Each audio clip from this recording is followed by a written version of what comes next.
एक दिन इस वर्ल्ड में एक सिंगल ट्रेजर मैप अपीयर होता है और इसमें दावा किया गया था कि मुरीम के इतिहास के ग्रेटेस्ट मार्शल आर्टिस्ट शियोन गीजा की मार्शल आर्ट छिपी हुई थी और वो मार्शल आर्ट छुपी हुई थी हैंगसेन के अंदर। हैंगसेन कौन है और हैंगसेन के अंदर कैसे मार्शल आर्ट छुपी, तो वो लोग हम लोग इस स्टोरी में जानेंगे। और जो शियोन गीजा था वो एक ट्रेजर मैप के साथ साथ एक सीक्रेट वेपन भी छोड़ गया था और ये वो चिंगारी बन जाएगी जो मुरीम को भड़का देगी। जो मुरीम लंबे समय से शांत था वो एक बार फिर से खून से लथपथ हो जाएगा। और अब इसी के साथ में हमें एक फॉरेस्ट का सीन दिखाया जाता है और वहाँ पर हमें एक बहुत बड़ी चट्टान या फिर कह सकते हो एक केव को दिखाया जाता है जो कि अगले ही पल वो दो भागों में डिवाइड हो जाती है। इस समय वो जो चट्टान थी वो पूरे दो भाग में डिवाइड हो चुकी थी और हमें उस चट्टान के पास में बहुत ज्यादा धूल ही धूल को दिखाया जाता है। और जहाँ से वो चट्टान कटी थी उसी के बीच में एक केव थी और केव के बाहर काफी ज्यादा धूल उड़ रही थी। धीरे धीरे जैसे जैसे वो धूल वहां से हटती है हमें अंदर से किसी को आते हुए दिखाया जाता है और उसके हाथ में एक हथियार भी था, एक स्वॉर्ड जिसके अंदर काफी ज्यादा क्रैक्स पड़े थे। जिस आदमी ने सब कुछ किया था वो बाहर आने के बाद कहता है आखिरकार मैं बाहर आ ही गया। ये कहने के बाद अपने आसपास देखने लगता है, आसमान की तरफ देखते हुए कहता है सही में जो आसमान है वो नीला है, शायद गुफा को छोड़ने के सदमे के कारण ऐसा हुआ होगा। मैं चाहे जितना भी कोशिश कर लो मुझे केव में जाने से पहले का अपना जीवन याद नहीं आ रहा है, फिर भी मुझे जितना हो सके उतना याद रखना होगा और इन्हीं यादों की वजह से मैं अपना बदला लूंगा। मेरी पहली याद वो है जब मैं 10 साल का था। अब हमें उस पल का सीन दिखाया जाता है जब हमारा एमसी 10 साल का था और वहीं पर एक बूढ़ा आदमी कह रहा था मेरा नाम जियोन गीजा है, तुम इसे समझ नहीं पाओगे और इस पर विश्वास भी नहीं करोगे, लेकिन आज से 10 साल बाद तुम्हें दुनिया को बचाना होगा। देन उस आदमी की बातों को याद करने के बाद अपना एमसी दोबारा से हमें बताता है वहाँ पर पूरे के पूरे 100 बच्चे थे। जियोन गीजा ने पूरे 100 बच्चों को इकट्ठा किया था और उन 100 बच्चों में से मैं भी एक था। मुझे आज भी उसकी खौफनाक आंखें याद हैं। अब दोबारा से हमें वही समय दिखाया जाता है जहाँ पर जियोन गीजा कह रहा था इसीलिए तुमको मेरी बात माननी होगी, कल से हम मार्शल आर्ट की ट्रेनिंग शुरू करेंगे, इसीलिए आज अच्छे से आराम करो। दोबारा से अपना एमसी में बताता है उस समय मुझे डर नहीं लगता था, शायद इसका कारण यह था कि मैं अनाथ था, तब मेरा कोई भी नहीं था इसीलिए मुझे डर नहीं लगता था। दोबारा से जियोन गीजा कहता है ओ हाँ, और जो लोग यहाँ से निकलने की कोशिश करेंगे उन्हें ये बात पता होनी चाहिए मैंने गुफा के एंट्रेंस को एक चट्टान से बंद कर दिया है और अगर कोई यहाँ से बाहर निकलने की कोशिश करेगा तो क्या ये एक आपदा नहीं होगी? अगर कोई उस गेव के एंट्रेंस को तोड़ने की कोशिश करेगा तो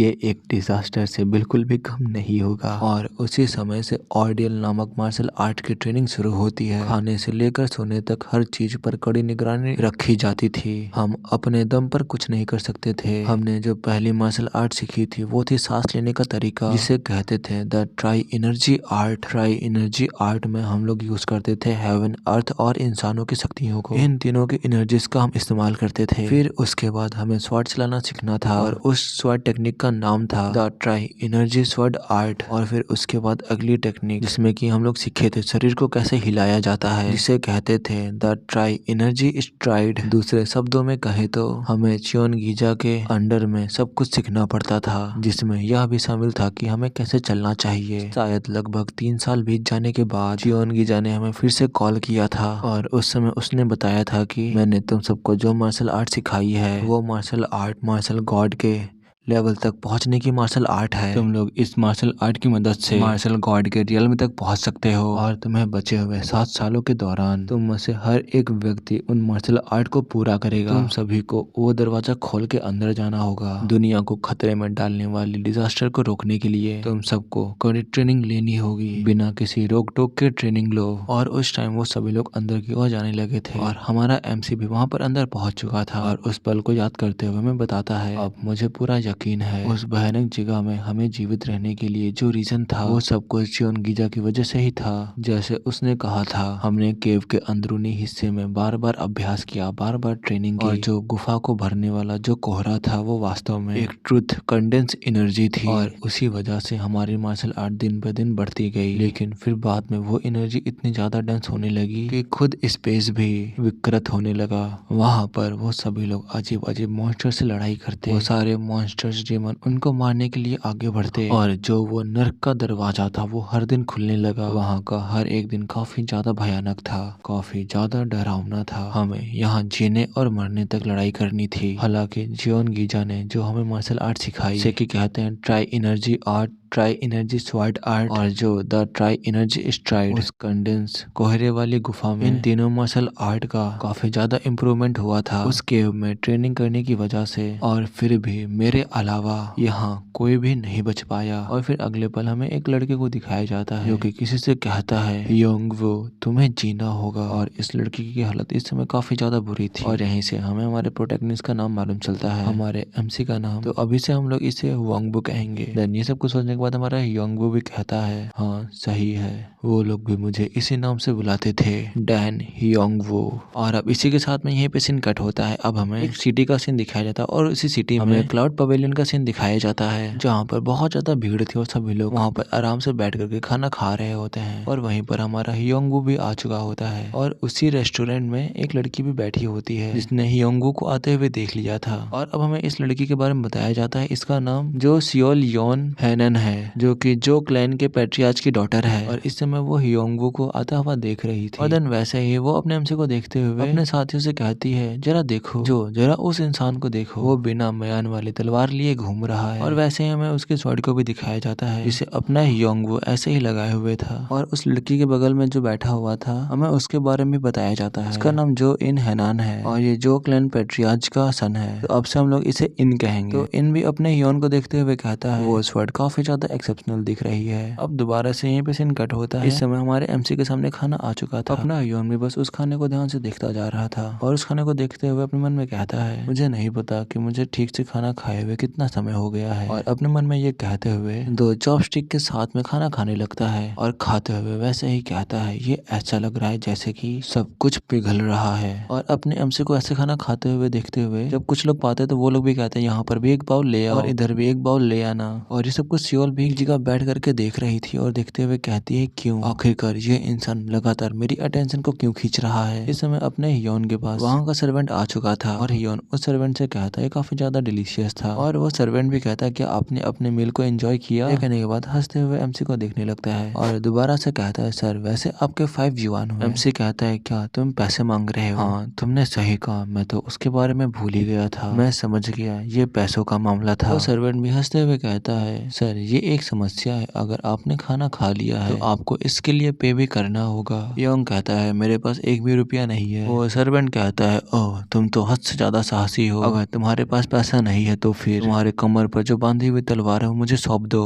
योन उस सर्वेंट से कहता है मैं तुम्हें ये नहीं दे सकता, ये वो तलवार है जिसे कि मैंने अपने आखिरी दोस्त के बदले में लिया था। वो सर्वेंट भी काफी ज्यादा गुस्सा होते हुए कहता है तो इसका मतलब तुमने शुरुआत से ही फ्री में खाना खाने के लिए सोच रखा था, तुम क्या शुरुआत से ही यहाँ पर फ्री में खाना चाहते थे? लेकिन वैसे ही हमें जो इनको दिखाया जाता है जो कि अपने बहन की तरफ देखते हुए कहता है सियोल योन ये तुम क्या कर रही हो, कहाँ जा रही हो? लेकिन वैसे ही कोई उस सर्वेंट को पैसे देते हुए कहता है उसके ऊपर ज्यादा मत चिल्लाओ, उसके बदले में मैं तुम्हें पैसे दूंगी। देन वो सर्वेंट भी कहता है ठीक है मिस। और इस समय जो अपना योन था वो एकदम उस लेडी के पास में आकर के अपने मन में कुछ सोचने लगा था। अपने मन में कहता है so she is paying for me, तो इसने मेरे बदले में पैसे दिए हैं इसको, मैं श्योर हूँ कि मुझे इस सिचुएशन में कुछ तो कहना चाहिए। और ये लड़की सियोल भी ये उनकी आंखों को देखते हुए कहती है इसे करीब से देखकर अब मुझे और भी यकीन हो गया है इस आदमी की आंखें उस बच्चे की तरह हैं जो पहली बार दुनिया देख रहा हो। और जब वो सियोल ये सब कुछ सोच रही थी वैसे अपना हियोन कुछ कहने वाला था लेकिन ना कुछ कहे वहां से चला जाता है, उससे कुछ भी नहीं कहता है सियोल से। और जब सर्वेंट भी ये देखता है तो वो तो अपना सर पकड़ लेता है और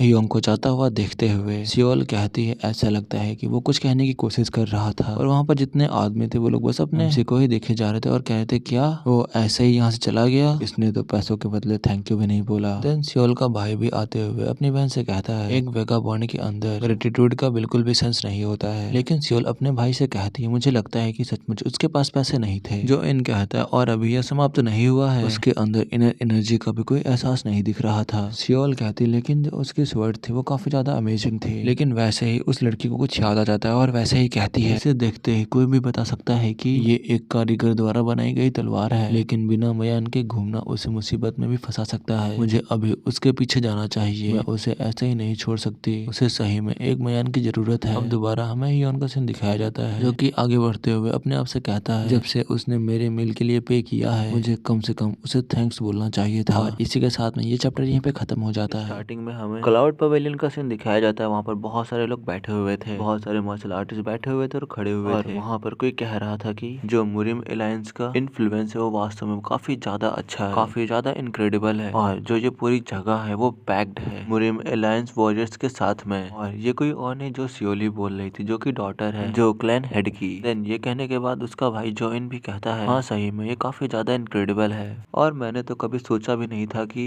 एलायंस लीडर खुद कोई कदम उठाएंगे। अगले ही पल हमें एक और बूढ़े आदमी को दिखाया जाता है जिसका नाम सीमा चियोल होता है, और ये एक हेनान स्क्वाड एजेंसी का हेड है जो कि जो क्लैन के अंडर ही काम करती है। तो उन सब की बातों को सुनने के बाद सीमा चियोल भी कहता है क्योंकि अनऑर्थोडॉक्स एलायंस और ग्रीन फॉरेस्ट बैंडिट हैंगसेन की ओर जा रहे हैं तो जरूर ही वो लोग ऐसा ही करेंगे। और ये कहने के बाद अपने मन में कहता है यह इसका एक हिस्सा है, लेकिन इतने सारे लोगों के द्वारा उनका अनुसरण करने का कारण जरूर ही उनकी प्रतिष्ठा है, वो लोग जरूर ही इसका पार्ट होंगे, लेकिन सभी लोग इन्हें फॉलो इसलिए कर रहे हैं क्योंकि सिर्फ और सिर्फ उस आदमी की रेपुटेशन के लिए, जिसे कि हिस्ट्री में the greatest strongest martial artist कहते हैं मुरीम के। उसका नाम चियोन गीजा है। लोग कहते थे कि वो पोजेस करते हैं एक आउटस्टैंडिंग इंसाइट और काउंटलेस ट्रैप डिवाइस टेक्निक, एक शक्तिशाली मार्शल आर्ट और हेवनली एनर्जी के फ्लो को रीड करने की उनके पास एक अद्भुत एबिलिटी थी। और अपने जीवन के अंतिम वर्षों में चियोन गीजा ने शैडो फ्लैश ब्लेड नामक एक मार्शल आर्ट का निर्माण किया और दुनिया को हिलाकर रख दिया।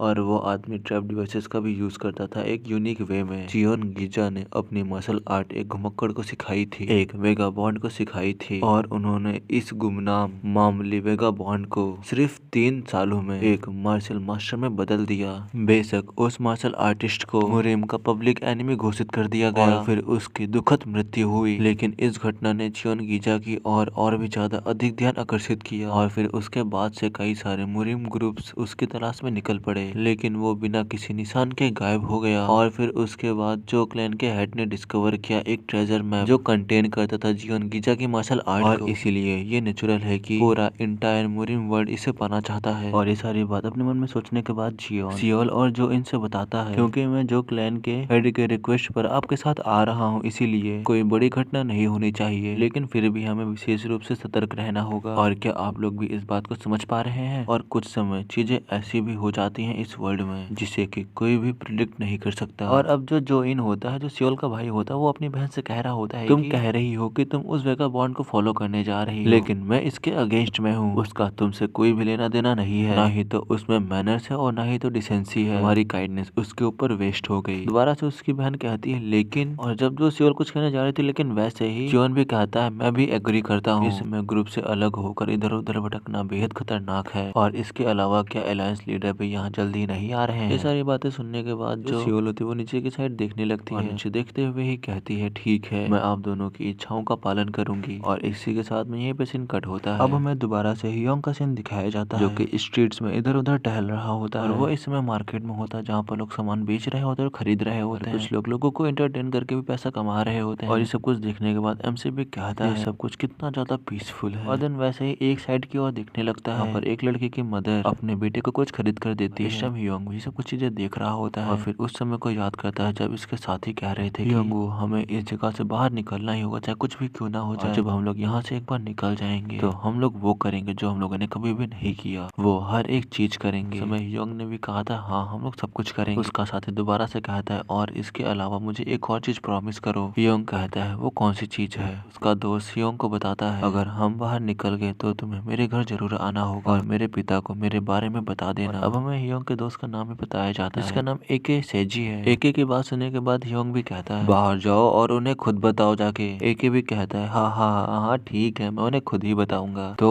इसीलिए हियोंग वो यहाँ बिल्कुल भी मत मरना। हियोंग भी कहता है हाँ चलो आज भी सरवाइव करते हैं। ये कह करके वो दोनों लोग साथ में काफी ज्यादा मॉन्स्टर्स को मारने लगे थे। और जब हियोंग एक मॉन्स्टर से लड़ रहा था, वैसे ही एके कहता है हियोंग वो वहाँ से बच करके। इस समय हियोंग के पीछे एक मॉन्स्टर आ चुका था, बस हियोंग को अब बस वो मॉन्स्टर खाने ही वाला था, लेकिन वैसे ही हियोंग भी देख लेता है। और फिर अगले पल में बस खून ही खून को दिखाया जाता है। इस समय एके ने अपने आप को सेक्रीफाइस कर दिया था अपने दोस्त हियोंग को बचाने के लिए। और ये सब कुछ देखने के बाद भी उसे चिल्लाते हुए कहता है क्यों आखिरकार क्यों तुमने ये सब कुछ क्यों किया? तुम्हारी जगह मुझे होना चाहिए था। उठ जाओ, हमने कहा था कि हम लोग मिलकर के तुम्हारे फादर से मिलेंगे, तुम्हारे फैमिली से मिलेंगे। हियोंग की बात सुनने के बाद एक भी कहता है हम सब में से तुम ही सबसे ज्यादा स्ट्रॉन्गेस्ट हो। हियोंग, तुम्हें सर्वाइव करना ही होगा। तुम्हें मेरे फादर को बताना होगा, उन्हें बताना, तुम्हें मेरी तरफ से उन्हें सॉरी बोलना। और ये सब कुछ सोचने के बाद हियोंग अपने मन में कहता है मेरे साथ रहे दोस्त और उनका जीवन मेरी आजादी 99 जिंदगियों की कीमत पर खरीदी गई है। मैं तुम सभी का आभारी हूँ।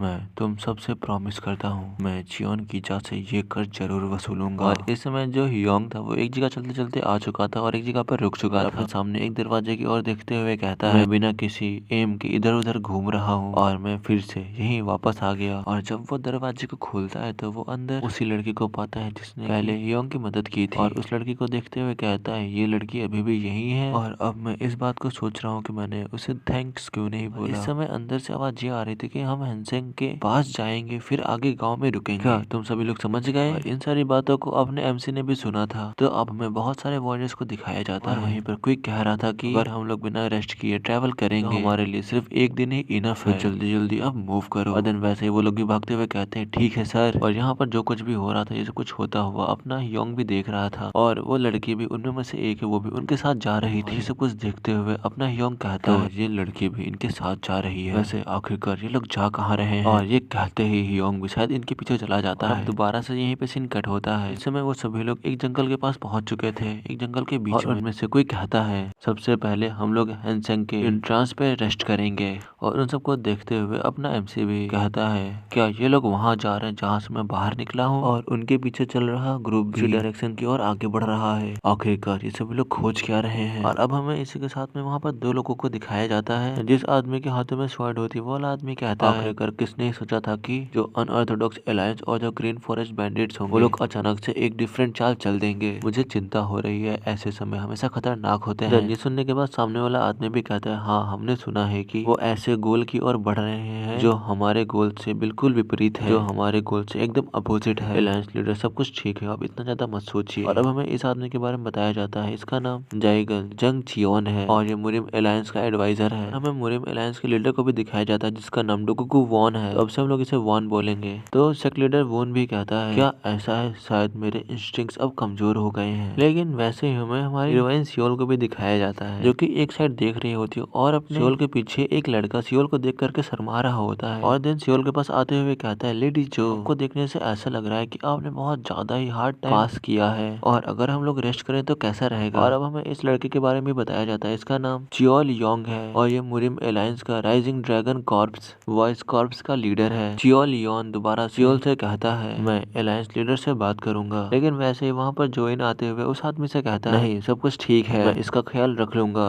और अब तुम इसे अकेला छोड़ दो। लेकिन वैसे वहाँ कुछ और लोगों को भी वहीं पर आते हुए दिखाया जाता है कि यहाँ पहुँचने के बाद कहते हैं तो तुम लोग यहाँ हो। फाइनली मुरिम अलायंस हमने तुम्हें ढूंढ निकाला, हा हा हा। तुम लोग छुपने में सही में काफी ज्यादा अच्छे हो। हमें इस आदमी के बारे में बताया जाता है इसका नाम ब्लड ईटिंग डीमन है। ग्रीन फॉरेस्ट बैंडिट का lesser evil stronghold chief है। और जब अलायंस लीडर इसे आता हुआ देखता है, इन सबको आता हुआ देखता है तो वैसे ही कहता है एवरीवन सभी लोग तैयार हो जाओ। और अलायंस लीडर का साथी भी कहता है अलायंस लीडर प्लीज अब केयरफुल रहना। ऐसा लगता है कि अनऑर्थोडॉक्स अलायंस भी इन्हें ज्वाइन कर चुकी है। सेक लीडर भी उसकी बात सुनने के बाद अपने मन में कहता है और strong hold chief blood eating demon ये एक ऐसा मार्शल मास्टर है जो कि इसके साथ बहुत ज्यादा ही डील करने में मुसीबत आ सकती है। इस समय वो चीफ अब वहाँ पर बहुत सारे लोगों को मारने लगा था और सबको मारते हुए कहता है अब ऑर्थोडॉक्स फैक्शन के बास्टर्ड्स को कुछ खून का स्वाद तो चखाना चाहिए। और ऐसे ही देखा सबको मारता जा रहा था, लाते घुसे स्वॉर्ड चलाता जा रहा था। वहाँ पर बहुत सारे लोगों की हालत खराब हो चुकी थी लेकिन अभी भी वो चीफ नहीं रुका था। वो एक और अपने सामने आने वाले आदमी को मुंह पे लात मारता है। जितने भी लोग सामने खड़े होते हैं उन सबके मुंह से खून निकलने लगता है। वे लोग बस मुंह से खून बहाते जा रहे थे, सबको मारते हुए आगे बढ़ता जा रहा था। और कुछ लोगों को मारने के बाद एक जगह पर खड़ा हो जाता है और हंसते हुए कहता है छोटे मोटे काम करने वालों का काम तो खत्म हो गया। और इस समय हमें अलायंस लीडर को भी दिखाया जाता है जो कि कुछ लोगों से लड़ रहे होते हैं। और ये देखते हुए जो चीफ होता है वो हंसते हुए कहता है मतलब अलायंस लीडर की ओर बढ़ते हुए कहता है डोगोकू वॉन। और ये कह करके अपनी स्वॉर्ड के साथ में डोगोकू वॉन यानी कि अलायंस लीडर के एकदम सामने आ चुका था, बस अटैक करने ही वाला था। और देन वैसे ही दोनों की स्वॉर्ड आपस में भिड़ जाती हैं, क्लैश होने लगता है दोनों की स्वॉर्ड और वहाँ पर अनऑर्थोडॉक्स और फॉरेस्ट बैंडिट के जितने भी लोग थे वो सभी लोग इनको मारते जा रहे थे। सब कुछ देखते हुए अलायंस लीडर अपने मन में कहता है तेरी की हम लोग नंबर्स में कम है। लेकिन वैसे वो चीफ हंसते हुए दोबारा से कहता है ऐसा लगता है कि अलायंस अलायंस लीडर अब बहुत ज्यादा मुश्किल दौर से गुजर रहे हैं। चियोन गीजा द्वारा छोड़ा गया सीक्रेट वेपन सिर्फ वो हमारा है। जब अपना हियोंग चियोन गीजा का नाम सुनता है तो वैसे कहता है क्या इसने क्या कहा चियोन गीजा, और फिर वैसे ही जो हियोंग होता है वो भी अपनी स्वॉर्ड को निकाल करके एक पत्थर पर जोर से मारता है अपनी स्वॉर्ड को, और फिर वैसे ही वो पत्थर हवा में उड़ने लगता है और उसके साथ साथ अपना हियोंग भी हवा में उड़ रहा है। ये देखकर अलायंस लीडर भी काफी ज्यादा हैरान लग रहे थे, लेकिन वैसे ही हियोंग ने उस पत्थर के ऊपर अपने स्वॉर्ड से अटैक कर दिया था, जिसकी वजह से वो सारे पत्थर के अटैक उन अनऑर्थोडॉक्स फैक्शन और ग्रीन फॉरेस्ट बैंडिट्स की ओर जाने लगते हैं। इसी एक सिंगल अटैक से काफी ज्यादा ग्रीन फॉरेस्ट बैंडिट्स के लोग घायल हो चुके थे, काफी लोग मारे भी जा चुके थे सिर्फ इस एक सिंगल अटैक की वजह से। और फिर उन सबको मारने के बाद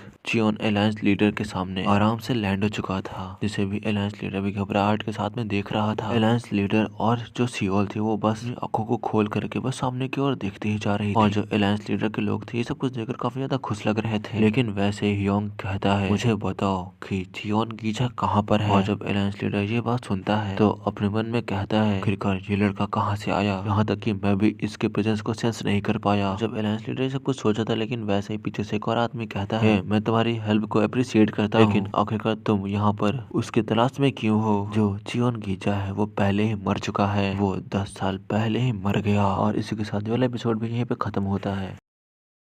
इस एपिसोड के स्टार्टिंग में हियोंग कहता है क्या चियोन गीजा मर चुका है। ये कहने के बाद फिर अपने मन में कहता है मैंने अभी तक अपने फ्रेंड्स की जिंदगियों के प्राइस को कलेक्ट नहीं किया है। चियोन गीजा से मुझे अपने दोस्तों का उससे रिवेंज लेना है अभी भी। ये सब कुछ अपने मन में सोचने के बाद सामने वाले आदमियों से कहता है मुझे नहीं विश्वास कि वो मर चुका है। और ये कहते हुए एक अजीब टाइप का ग्रीन टाइप का ऑरा चारों ओर अपने शरीर से निकालने लगता है। ये ग्रीन की वहाँ पर चारों तरफ फैलती जा रही थी और सबको मदहोश करती जा रही थी। और जब ये ग्रीन टाइप की एनर्जी निकल रही थी तो इस चीज के बारे में खुद हियोंगवू को भी नहीं पता था। उसके शरीर से एक अजीब टाइप की एनर्जी निकल रही है, लेकिन जो व्हाइट की एनर्जी थी वो उसकी बॉडी से निकलती जा रही थी। इस समय जो इसकी बॉडी से एनर्जी निकल रही है ये व्हाइट की एनर्जी है। इसके चलते पास के मुरिम अलायंस के वॉरियर एक ऐसी स्थिति में आ गए जिसकी वजह से वो कुछ भी नहीं कर सकते थे। पल भर में ही वे भारी नुकसान की भावना से घिर गए। हियोंग दोबारा से अपने मन में कहता है मैंने एक लंबा कष्टदायक समय सहा है, उन सब चीजों के बाद मैं उस नरक से निकला हूँ इतना सब कुछ सहने के बाद, लेकिन जो मेरे रिवेंज का टारगेट है वो अब जा चुका है। सब कुछ सोचने के बाद अपने उन दोस्तों की याद करता है जो उनके दोस्त उससे कह रहे थे कि प्लीज मेरे फादर को बता देना कि मेरे साथ क्या हुआ, हम सभी जो अन्यायपूर्ण तरीके से मारे गए हम सबका बदला लेना। मुरिम अलायंस का लीडर भी ये देखने के बाद अपने मन में कहता है तो इसके शरीर से एनर्जी निकल रही है इसे व्हाइट की एनर्जी कहते हैं, और अगर ऐसा ही लगातार चलता रहा तो फिर मुरिम अलायंस के जितने भी लोग होंगे सभी लोग एनर्जी डेविएशन की वजह से सबके सब फॉल हो जाएंगे। मुझे इसे जल्द से जल्द काटना होगा। और ये सब कुछ सोचने के बाद मुरिम अलायंस का लीडर उनके पास जाने के बाद कहता है क्या तुम ठीक हो।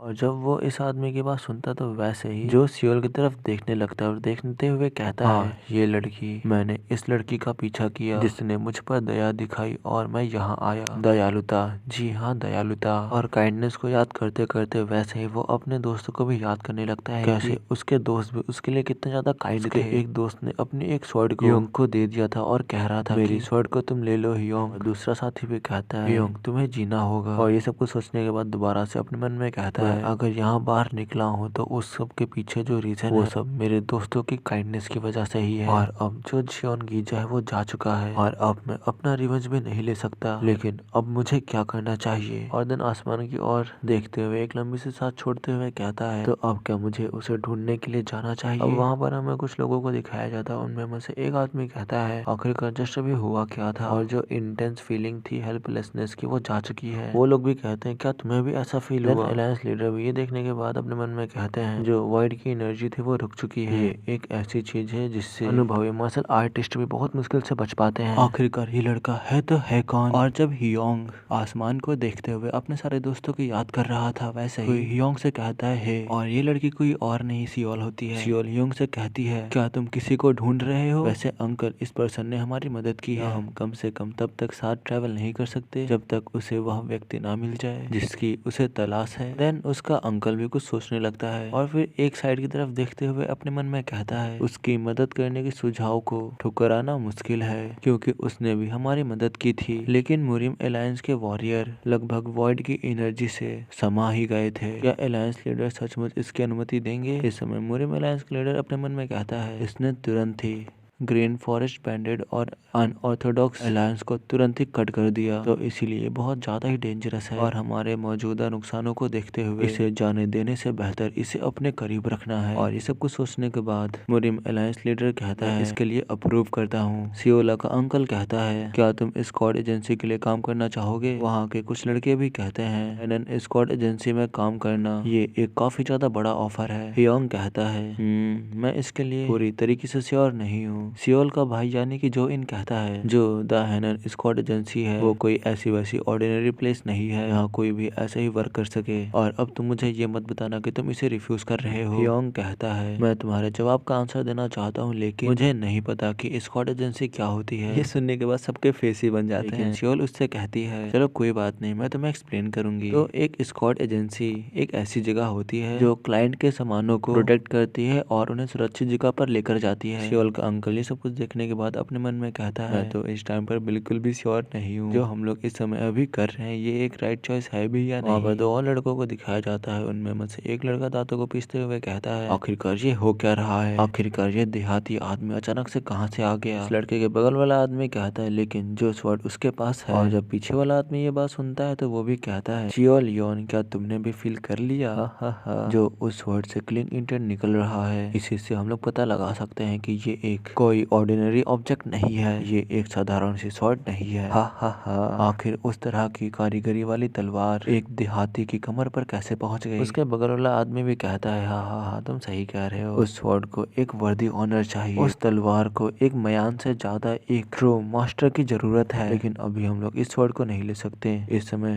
हम पर बहुत सारी निगाहें टिकी हुई हैं। अभी के लिए तो हम लोग वेट करते हैं जब तक कि अलायंस लीडर और कॉर्प्स लीडर हैंगसेन के अंदर न पहुंच जाएं। और इस लड़के के इतना कहते ही यहीं पे सीन कट हो जाता है। अब हमें सुबह का सीन दिखाया जाता है और अब उसी पहाड़ का सीन दिखाया जाता है, उसी चट्टान का सीन दिखाया जाता है जहाँ पर हमारा एमसी पिछले 10 सालों से रहता आ रहा था। और जस्ट कुछ दिन पहले ही हमारे एमसी ने इस चट्टान को काट करके यहीं से बाहर निकला है और इसी जगह का नाम है हैंगसेन। और इसमें वो सभी लोग भी पहुंच चुके थे लेकिन वैसे सियोल का अंकल कहता है तो यही है हैंगसेन। वहाँ पर मौजूद कुछ लड़के भी कहते हैं पता नहीं क्यों लेकिन यहाँ पर कुछ अजीब सा महसूस हो रहा है। और यहीं पर हमारा हियोंग भी पहुंच चुका था, अपने सामने देखते हुए अपने मन में कहता है क्या ये वही जगह है जिसे ये लोग खोज रहे थे। दोबारा से अलायंस लीडर कहता है क्या हमें आखिरकार चियोन गीजा की सीक्रेट बुक देखने को मिल सकती है। लेकिन सियोल का अंकल भी कहता है यानी कि कॉर्प्स लीडर कहता है जो आदमी पीछे है वो कॉर्प्स लीडर है, तो उसे हम लोग कॉर्प्स लीडर ही कहेंगे। तो कॉर्प्स लीडर कहता है लेकिन सर हमें गुफा के एंट्रेंस बिल्कुल भी नहीं मिल रही है। वहाँ पर सभी लोग ऐसे ही कह रहे थे कि हमें इंटरेस्ट नहीं मिल रहा है, हमने पूरी जगह की छान मारी लेकिन तब भी हमें इंटरेस्ट नहीं मिल रहा है। कॉर्प्स लीडर दोबारा से कहता है हम लोग और भी ज्यादा समय यहाँ पर बर्बाद नहीं कर सकते, इसीलिए हमें पहाड़ को काट कर ही आगे बढ़ना होगा। मुरिम अलायंस लीडर कहता है लेकिन अगर हम ऐसा करते हैं तो चियोन गीजा की सीक्रेट मैनुअल भी शायद डैमेज हो सकती है। इन सब की बातें सुनने के बाद हियोंग उस पहाड़ी को देखते हुए अपने मन में कहता है जिस जगह से मैं बाहर आया था वह पहले ही ढह चुकी है, इसीलिए हमें वो प्रवेश द्वार ढूंढना होगा, वो एंट्रेंस ढूंढना होगा जहाँ से चियोन गीजा गुजरा था। यहाँ एक ऐसी जगह है जहाँ मैं उसकी ऊर्जा को हल्का सा महसूस कर सकता हूँ। हाँ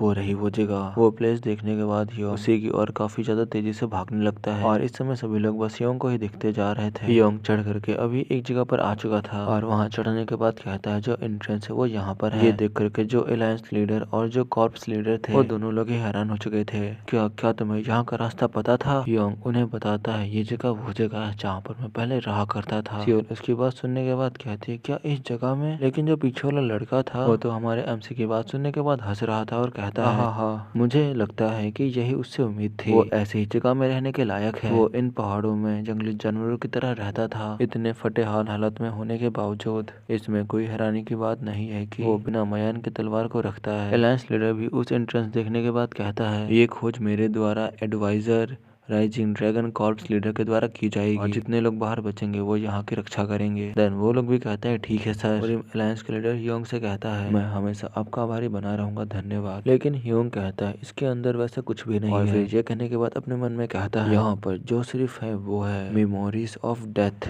सिर्फ मरे हुए लोगों की यादें। और फिर वैसे ही पीछे की और केव की ओर देखते हुए काफी ज्यादा किलिंग इंटेंट को निकालने लगता है। और इस समय अंदर से भी काफी खौफनाक एनर्जी बाहर की ओर निकल रही थी। इंटेंट बाहर की ओर निकल रहा था। ये सब कुछ देखने के बाद अलायंस लीडर योंग के कंधे पर हाथ रखते हुए कहता है, ऐसा लगता है कि ये लड़का पहले से अब और भी ज्यादा अनइजी फील कर रहा है। क्या मैं ज्यादा विचार कर रहा हूँ? देन ये सब कुछ सोचने के बाद दोबारा से योंग से कहता है, यहाँ से बस तुम हमारे ऊपर छोड़ दो और अब तुम आगे इसमें और इन्वॉल्व नहीं हो सकते। और ये कहकर वो सभी लोग आगे वहाँ से बढ़ जाते हैं और मुरिम अलायंस के पीछे पीछे कुछ लोग भी जाने लगते हैं और जो अपना योंग था वो भी अपोजिट साइड जाने लगा था उनके। योंग मन में कहता है, खैर चियोन गीजा तो वैसे भी खत्म हो चुका है, इसीलिए वहाँ जो भी होता है उससे मुझे कोई लेना देना नहीं है। और जब योंग ये सब कुछ बोलते बोलते आगे की ओर बढ़ रहा था, वैसे ही सियोल उसके पास दौड़ते हुए आ जाती है और आने के बाद कहती है, क्या तुम सही में यहीं पे रहते थे पहले? हमारा योंग भी एक हल्की सी स्माइल देते हुए अपना सर हिलाता है, लेकिन वैसे वहाँ पर दो लोग और आ जाते हैं और ये वही लोग हैं जो अपने योंग के स्वॉर्ड को लेना चाहते हैं। योंग उनको देखने के बाद थोड़ा सा सीरियस लग रहा था, लेकिन वैसे ही वो लड़की उन दोनों लड़कों से कहती है, आखिरकार तुम दोनों ये क्या कर रहे हो? आगे वाला लड़का भी कहता है, इस बात की कोई गारंटी नहीं है कि ये ग्रीन फॉरेस्ट बैंडिट का जासूस है भी या नहीं। वो लड़की भी योंग का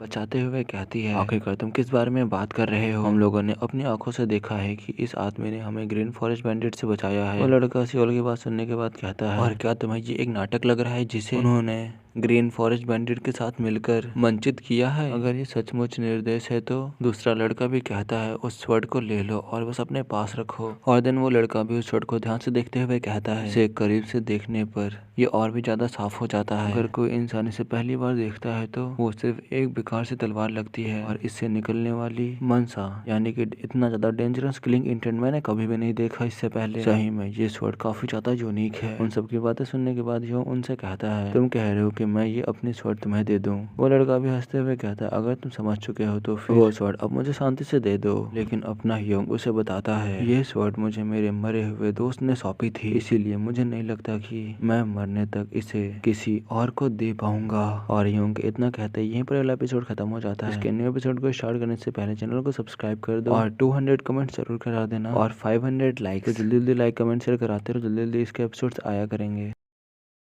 इस एपिसोड की स्टार्टिंग भी वहीं से होती है जहाँ पर हमारा पिछला एपिसोड खत्म हुआ था। वो दोनों लड़के अपने योंग से योंग की स्वॉर्ड को लेना चाहते थे और हमारा योंग भी अपनी स्वॉर्ड निकालने के लिए अब तैयार हो चुका था। सामने वाला आदमी ये देख करके हंसने लगता है। इस समय जो सियोल थी वो हल्की से घबराई हुई लग रही थी और अब वो दोनों लोग एक साथ योंग की तरफ बढ़ने लगे थे। जब हमारा MC ये देखता है तो वैसे अपनी आंखों को बंद कर लेता है और अपनी आंखों को बंद करते हुए अपने मन में कहता है, एक पीछे से आकर हमला करेगा बल्कि दूसरा दबाव बढ़ाने के लिए आगे बढ़ेगा। ये लोग एक साथ अटैक करने का प्लान बना रहे हैं। इस समय हमें दिखाया जाता है हमारा हीरो बीच में खड़ा हुआ था और वो दोनों लड़के एक आगे की तरफ से और एक पीछे की तरफ से काफी ज्यादा तेजी से आने लगे थे। देखने के बाद हमारा MC भी कहता है, अगर ऐसी बात है तो फिर मैं चुप हो जाऊंगा और इन दोनों को काट डालूंगा। इस समय अपने MC ने ये दोनों क्या करने का सोच रहे हैं सारा प्रेडिक्शन लगा लिया था और देन वैसे ही वो दोनों लोग भी अपने आंखों में इशारा करते हैं और हमारे हीरो की तरफ आगे की ओर बढ़ने लगते हैं। जैसा कि हमारे MC ने सोचा था एकदम वैसा ही हो रहा था। एक आगे से आ रहा था और एक पीछे से। सामने वाला आदमी अटैक करते हुए कहता है, अगर तुम अपनी स्वॉर्ड हमें दे दोगे तो तुम चोट से बच जाओगे। और अब हियोंग भी अपनी स्वॉर्ड को निकालने के लिए जा रहा था। अब बस उनके ऊपर अटैक करने जा रहा था, लेकिन वैसे ही मुरिम अलायंस का लीडर कहता है, वहीं पर रुक जाओ सब लोग, मैंने तुम लोगों से कहा था तुम्हें बस यहाँ पर देख रेख करनी है, आखिरकार तुम लोग क्या करने की यहाँ पर सोच रहे हो। और जब वो आदमी भी ये देखते तो वो लोग भी वहीं पर रुक जाते हैं। इस समय वो चारों लोग उस गुफा से बाहर आ चुके थे। वहाँ पर जो लोग खड़े थे वो लोग सामने की ओर देखते हुए कहते हैं, क्या उन्हें वो मिल गया चियोन गीजा का सीक्रेट वेपन? मुरिम अलायंस लीडर भी कहता है, अब हमें यहाँ से चलना चाहिए, हमें यहाँ जो करना था वो कर चुके हैं। देन उनके साथी भी कहते हैं, ठीक है सर, जैसा आप कहेंगे हम लोग वैसा करेंगे। और अब हियोंग और वो दोनों लड़के भी वहाँ से जाने लगते हैं और वो दोनों लड़के वहाँ से जाते हुए अपने हियोंग से कहते हैं, तुम्हें अपने आप को लकी समझना चाहिए कि तुम आज बच गए। लेकिन वैसे ही सियोल भी आते हुए कहती है, क्या तुम ठीक हो? हियोंग जब उसके बाद सुनता है तो अपने मन में कहता है, आखिरकार इस लड़की का ओके कहने का मतलब है क्या? मैं इसकी बात को नहीं समझ पा रहा हूँ। सियोल कहती है, ठीक है, मैं काफी ज्यादा चिंता में आ चुकी थी। अरे मुझे याद आया, हम तो एक दूसरे का नाम भी नहीं जानते, मैं जो सियोल योन हूँ। हियोंग भी कहता है, मेरा नाम डेन हियोंग वू है। सियोल और भी ज्यादा पास आते हुए हियोंग से कहती है, क्या डेंग हियोन वू? ये काफी अच्छा नाम है। चलो अब आ जाओ, यहाँ से चलते हैं, हमें वापस जाने की तैयारी करनी चाहिए। और यहीं पे सीन कट होता है और अब हमें बताया जाता है कि और इस तरह से चियोन गीजा के सीक्रेट हथियार को, सीक्रेट वेपन को खोजने के लिए मुरिम अलायंस का अभियान फिलहाल के लिए समाप्त हो गया। और अब हमें हुबाई प्रोविनेंस का सीन दिखाया जाता है। वहाँ पर एक आदमी दूसरे आदमी से कह रहा था, क्या तुमने सुना, जो मुरिम अलायंस है उसने चियोन गीजा के सीक्रेट वेपन को ढूंढ लिया है। दूसरा आदमी भी कहता है, हो फिर तो बस कुछ ही समय की बात है जब मुरिम अलायंस दुनिया पर कब्जा कर लेगी। और अब हमें दूसरी जगह का सीन दिखाया जाता है, वहाँ पर भी लोग किसी के बारे में बात कर रहे थे। वहाँ पर लोग कह रहे थे कि आखिरकार वो सीक्रेट वेपन है तो है क्या। दूसरा आदमी भी कहता है, हमें कैसे पता चलेगा कि मुरिम अलायंस ने इसे कब छिपाया था। और इसी तरह मुरिम अलायंस के बारे में बहुत सारी अफवाहें दूर दूर तक फैलने लगी। और अब हमें मुरिम अलायंस मेन हेडक्वार्टर का सीन दिखाया जाता है। वहाँ पर कोई आदमी कह रहा था, ये एकदम रेडिकुलस है, कोई भी हमारे ऊपर विश्वास नहीं करेगा, भले ही हम कह दे कि चियोन गीजा के सीक्रेट वेपन जैसा कोई चीज नहीं है, तब भी हम पे कोई भी विश्वास नहीं करेगा। वहीं पर कोई दूसरा आदमी कहता है, क्या आपको लगता है कि बस इतना ही है अलायंस लीडर। और इस समय यहाँ पर मुरिम अलायंस की एल्डर काउंसिल मीटिंग चल रही थी। और वहीं पर एक और आदमी कहता है, ये अफवाहें वुहान से आगे बढ़कर पूरे हुबाई में फैल रही हैं। मुरिम अलायंस लीडर बताता है, हैंगसेन की गुफा में हमें बस यही सब मिला। क्या ये लकड़ी का बक्सा है जिसे देखकर लगता है कि जिसे चियोन गीजा ने एक पत्र के साथ छोड़ा था। और अब हमें पास्ट का सीन दिखाया जाता है, जब अलायंस लीडर उस केव के अंदर गए थे तो उन्हें ये बक्सा मिला और उसके साथ साथ एक लेटर भी था जिसमें कुछ लिखा हुआ था। और वहाँ पर एक आदमी उस पेपर को देखते हुए कहता है, आखिरकार इस हैंड राइटिंग का मतलब क्या है, आखिरकार ये ब्लड डीमन बीइंग का मतलब है क्या। द ब्लड डीमन बीइंग एक फिगर है जो इस पूरे एरा को सेक कर देगा, हिला करके रख देगा। और जो वो ब्लड डीमन बीइंग होगा वो इस पूरे जियांग्यू में, और वो पूरे इस जियांग्यू में केओस नाश ही नाश फैलाना चाहेगा। और मैंने इसे रोकने के लिए मैंने 100 पियरलेस मार्शल मास्टर तैयार किए। मैंने 100 पियरलेस मार्शल मास्टर को रेस्ट किया, बड़ा किया। मैं तुमसे विनती करता हूँ कि तुम इनका उपयोग ब्लड डीमन को रोकने के लिए करना, और उन मार्शल मास्टर्स को कंट्रोल करने के लिए लकड़ी के बक्से के अंदर मौजूद एक यिन यन पैरासाइट बिल्कुल आवश्यक है। उन पियरलेस मार्शल मास्टर्स को रोक पाएगा। ब्लड डीमन बीइंग तुम्हारी इच्छा कभी पूरी नहीं होगी। यही सब कुछ चियोन गीजा ने इस लेटर में लिखा था। और इसमें ये जो बॉक्स है वो मिल चुका है मुरिम अलायंस को। और मुरिम अलायंस का लीडर उस बॉक्स को खोलते हुए कहता है, द यिन यन पैरासाइट। और जब वो बॉक्स खोला जाता है, हमें उस बॉक्स के अंदर एक पिल को दिखाया जाता है। और शायद मुझे लगता है वहाँ पर 2 और पिल्स थे, लेकिन वो 2 पिल्स गायब थी। और इस समय अलायंस लीडर उस बॉक्स को खोलने के बाद उसे देखते हुए कहते हैं, ये अपने आप में ही चौंकाने वाली बात है कि इस यिन यन पैरासाइट को पहले कभी नहीं देखा गया, लेकिन इस लेटर में जो मार्शल मास्टर्स के बारे में बात की गई है उसके में हमें इस बॉक्स के अलावा कुछ भी नहीं मिला। आखिरकार हमें इसमें से कितना सच मानना चाहिए, ये सब कुछ सच है भी या नहीं, क्योंकि वहाँ पर तो हमें कोई भी नहीं मिला। वहाँ के लोग जब ये सुनते हैं तो अलायंस लीडर से कहते हैं, क्या आप ये कह रहे हो कि जो ये पूरा लेटर है वो एक नॉनसेंस है, इस लेटर में बकवासी लिखी है। अलायंस लीडर कहता है, इसके बजाय ऐसा लगता है कि इन सब के पीछे कोई ताकत काम कर रही है। सियोल के अंतर भी कहते हैं, अलायंस लीडर आपके पास ऐसे संदेह करने के कुछ आधार हैं। सबसे पहले हैंगसेन में और जो ग्रीन फॉरेस्ट बैंडिट थे, उनको देखते हुए काफी ज्यादा लग रहा था कि वो लोग भी इसके ही पीछे आए थे। चियोन गीजा का गुप्त हथियार नहीं था, बल्कि मुरिम अलायंस को नुकसान पहुंचाना चाहते थे। यहाँ पर बताया जा रहा है कि जो ग्रीन फॉरेस्ट के बैंडिट थे वो लोग सीक्रेट वेपन के पीछे नहीं आए थे, बल्कि मुरिम अलायंस को हार्म पहुंचाने के लिए आए थे। जब तक हम हैंगसेन पहुंचे थे तब तक हमें उनका एक भी अवशेष नहीं मिला। और इस बात का सबूत यह है कि उनके शवों की एक बड़ी संख्या पहले ही गायब हो चुकी थी। और फिर इसके बाद से बाजार में फैलने वाली अफवाहें होती हैं जो माउंटेन से लुढ़कते हुए बर्फ के लोगों की तरह लगातार बढ़ती रहती है। ये साफ तरीके से जियांग्यू का पूरा ध्यान मुरिम अलायंस की ओर आकर्षित करने का एक जानबूझकर किया गया प्रयास है। वहाँ पर दूसरे लोग कहते हैं कि आखिरकार ये सब कुछ कौन ही करेगा, आखिरकार ऐसी चीज कौन कर सकता है। सियोल के अंकल कहते हैं, सबसे पहले हमें जो क्लैन के लीडर पर शक करना चाहिए उसी ने हमें नक्शा दिया था। लेकिन वैसे ही वहाँ पर एक और आदमी कहता है, हालांकि जो वंश के मुखिया, जो वंश के लीडर, जो इल्होन है, वो शायद इस तरह का आदमी बिल्कुल भी नहीं है। मुरिम अलायंस लीडर कहता है, लेकिन जो क्लैन में एक स्पाई हो सकता है। इस सिचुएशन की गंभीरता को देखते हुए हमें जो क्लैन पर नजर रखने के लिए किसी उपयुक्त व्यक्ति को भेजने की आवश्यकता है, भले ही जो फैमिली इसके पीछे ना हो। ये संभव है कि इनका इस्तेमाल गद्दारों द्वारा किया जा रहा होगा। और अब हमें जो क्लैन स्टेट का सीन दिखाया जाता है। हमें जो क्लैन में जो स्क्वाड एजेंसी के हेड थे वो वापस आ चुके थे। वहाँ पर कॉर्प्स लीडर से कोई कह रहा था कि आखिरकार तुम लोग सेफली वापस आ ही गए। हियोंग भी आसपास देखते हुए कहता है, यही यंग लेडी का घर है। ये घर कितना ज्यादा बड़ा है। वैसे में उस बूढ़े कॉर्प्स लीडर को दिखाया जाता है जो कि अपने हियोंग से कहता है, मुझे क्लैन हेड से जल्द ही मिलने जाना होगा, तो मुझे लगता है कि मुझे पहले उसे हैनन स्क्वाड एजेंसी ले जाना चाहिए। लेडी सियोल भी कहती है, मैं रास्ते में तुम्हारे लिए तलवार का म्यान लेना चाहती थी। कितने अफसोस की बात है। हियोंग उसकी बात सुनने के बाद अपने मन में कहता है, बाहर वर्ल्ड के लोग तलवार की म्यान को लेकर के अजीब तरह से कितने ज्यादा जुनूनी है। ये सब कुछ सोचने के बाद ह्योंग उस लड़की से कहता है, चाहे तलवार की मयांग जितनी भी अच्छी क्यों ना हो, लेकिन स्वॉर्ड के किलिंग इंटेंट के आगे नहीं टिक सकती। और यहाँ पर कुछ मिस्टेक हुआ है। यहाँ पर इस लड़की ने ह्योंग को एक मयान दिया है तलवार के लिए, लेकिन वैसे ही इस स्वॉर्ड के किलिंग इंटेंट की वजह से वो मयान भी टूट जाता है। और देन वैसे ही ह्योंग कहता है, जैसे कि उम्मीद थी, लगता है मुझे तलवार की मयान की जरूरत बिल्कुल भी नहीं है। सियोल कहती है, मुझे माफ कर दो, मुझे तुम्हें मयान बनाकर देने की बात नहीं करनी चाहिए थी। और जब ह्योंग उसके मुंह से सॉरी सुनता है तो वैसे कहता है, क्या इसने मुझे सॉरी कहा? और देन वैसे अपने पास्ट के दिनों को याद करता है जब उसका दोस्त उससे कह रहा था, आई एम सॉरी ह्योंग, मुझे माफ कर दो। ये याद करने के बाद दोबारा ह्योंग अपने मन में कहता है, पहले उसने भी मुझसे यही कहा था, मरने वाला तो वही था, लेकिन उसे अफसोस क्यों ही था? आखिरकार ये लोग किस बात के लिए माफी मांगते हैं? और दिन ये सब कुछ सोचने के बाद वैसे ही ह्योंग उस लड़की से कहता है, हे तुम मुझसे कभी माफी मत मांगना। और ये कहने के बाद दोबारा से अपने मन में कहता है, मैं कभी भी ऐसे वर्ड्स दोबारा नहीं सुनना चाहता। देन वो लड़की सियोल भी कहती है, ओह ठीक है, मैं समझ गई। लेकिन वैसे में कॉर्प्स लीडर को दिखाया जाता है जो कि एक तरफ चिल्लाते हुए कहता है, ह्योंगवू यहाँ पर आओ जल्दी से। देन ह्योंगवू भी उनके पास जाने लगता है और उससे जाता हुआ देखते हुए सियोल कहती है, क्या मैंने कुछ गलत कह दिया उससे? और अब ऐसे ही रात हो जाती है और अब हमें हैनान स्क्वाड एजेंसी का सीन दिखाया जाता है। और वहाँ पर कुछ चिल्लाते हुए कह रहा था कि ध्यान रहे कि कोई भी चीज नीचे ना गिरे। ह्योंग अपने मन में कहता है, पॉटर जैसा दिखता है, वो एक लेबर है जो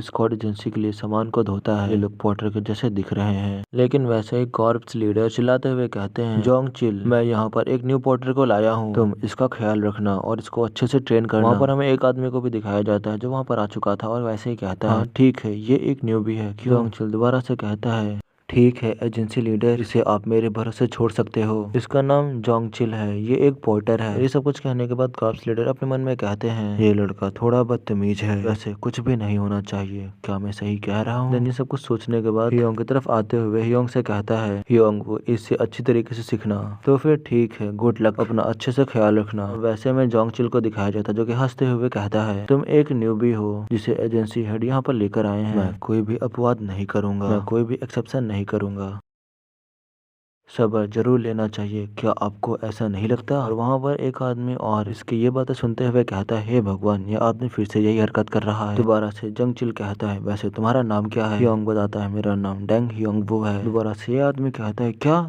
तुम मुझसे इतने रूखेपन से क्यों बात कर रहे हो? उस आदमी से कहता है, मैं देख रहा हूँ तुम्हारे हाथ पैर छोटे हैं, तुम्हारी बिल्ड क्या ही रेडिकुलस है। ये सब कुछ सुनने के बाद जोंग कहता है, तुम कमीने कहे के तुमने अभी मुझसे क्या कहा? क्या तुम पहले ही दिन मुझसे मरना चाहते हो? उसकी बातें सुनने के बाद ह्योंग अपने मन में कहता है, इंटेंस हॉस्टिलिटी, क्या मुझे यहीं पर इसे काट देना चाहिए? और ह्योंग के इतना कहते हैं ये वाला एपिसोड यहीं पे खत्म हो जाता है। नेक्स्ट एपिसोड को स्टार्ट करने से पहले कमेंट जरूर कर देना कि तुम्हें ये एपिसोड कैसा लग रहा है।